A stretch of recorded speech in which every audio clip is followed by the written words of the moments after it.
The 8 Great Misconceptions About Bonds. This is such a wonderful article. My man Alan Roth had written it. I'm going to divide this up into each video because it's that good. This is like a bond masterclass. So let's dive right into this. I've never met Alan Roth. I imagine we probably exchanged words, not like, but I'm just via advisor perspectives in terms of commenting, but I've never met the guy. He doesn't know me from Adam, but such a good article. When it comes to bonds, this is what you got to know. So first and foremost, this is Dateline 4/5/21 advisor perspectives. I spent more time explaining bonds to clients than stocks, mostly overcoming 8 great misconceptions about fixed income. I found most advisors share those misconceptions, and here's how I explain bonds and correct those misconceptions. What is a bond, and why are they inversely correlated with interest rates? Bonds are far simpler than stocks. A bond is a loan to either a corporation or a government, and a bond fund is a collection of these loans. Say you loan a corporation $100 for 10 years at a 4% interest rate. You will receive $40 in interest and your $100 back. If, however, rates rise to 6% while you're already in that 4% bond, so he doesn't say that, and he probably ought to, but still, rates rise to 6% while you already own that 4% bond, you will still be getting $40 in interest, where the other bondholder will be getting $60 in interest, which is a 50% increase. And the value of your bond will be worth less inherently because you're getting 50% less income. On the other hand, if rates fall to 2%, you're getting an extra 20. You're literally getting 100% more income than the guy who has the 2% bond. As such, the value of your bond will increase. Far worse than interest rate risk, though, is the chance of default. If the issuer goes into bankruptcy, you will likely get no further interest and lose a good part of your principal. Yep. All right, so rule number one, or I guess misconception number one, rates have to go up, right? Intermediate term rates have gone up this year. Rates on the 10-year Treasury have risen from 0.93, it's 1.66 as of this writing, or this video, April 8th, 2021. But will rates increase further for the rest of the year? Before you say yes, understand the dismal track record of the top economists in predicting the direction of rates, which is far less than 50%, which is worse than a coin flip. To understand why we can't predict intermediate or long-term rates, remember that the Federal Reserve auctions off Treasury bonds regularly. If most of the buyers knew that rates were going to go up, they would bid less for these bonds to get that higher rate to begin with. Thus, the bond rates would already have gone up.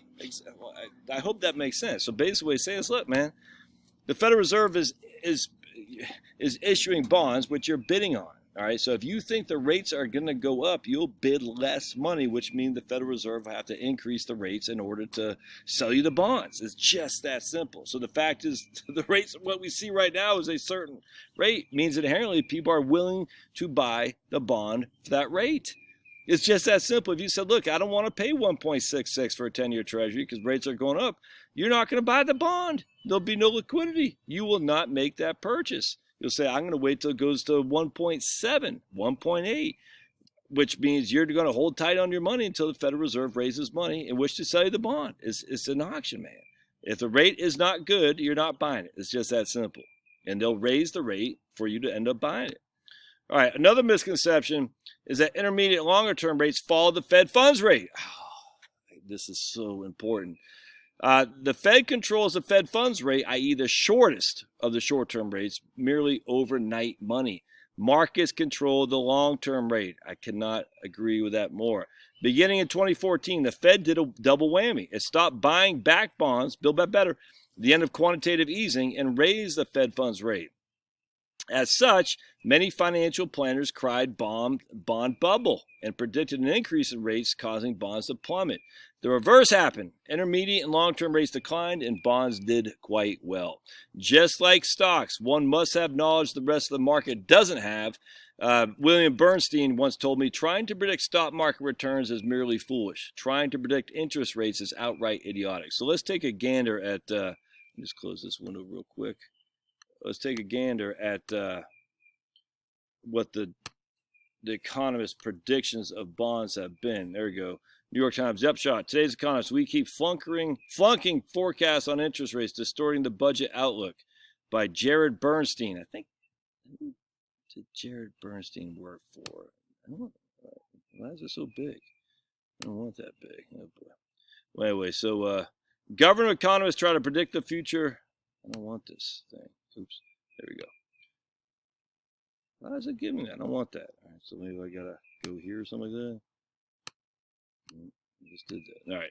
Anyway, so government economists trying to predict the future of lots of indicators, including GDP, unemployment, and inflation. The record isn't great, whether here or overseas. No less a figure than the Queen of England said to scholars at the London School of Economics about the deep recession 2008. Why did no one see it coming? All right, so I'm not sure why that is so big there, but okay, that's odd. All right, so then advisors also get it wrong. Let's take a look at what this is. Remember, no one knows nothing, if that makes sense. Let's see. Financial planning.